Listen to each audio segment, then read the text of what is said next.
Podle legendy kmene Šangán je narození bílého lva darem předků. Jeho přítomnost zajišťuje mír a prosperitu pro všechny na území kmene.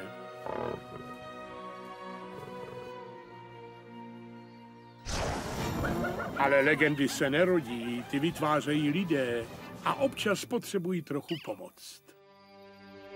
Lecaci, vyhoštěný ze své smečky do neznámých krajů, začíná neobyčejnou cestu plnou dobrodružství, na jejímž konci na něho snad čeká nový život a nový domov. Byl tady včera.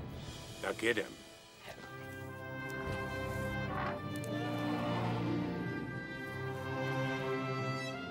Prožijte tuto podivuhodnou cestu, během níž lecací, bojující za své místo na slunci, Zítra zabiju bílýho lva.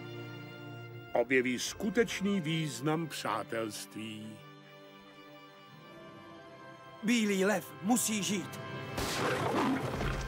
A zjistí, proč je tak důležité, aby se jeho výjimečný osud naplnil.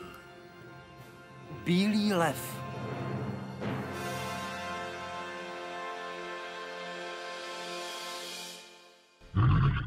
Již brzy na Blu-ray edice.cz.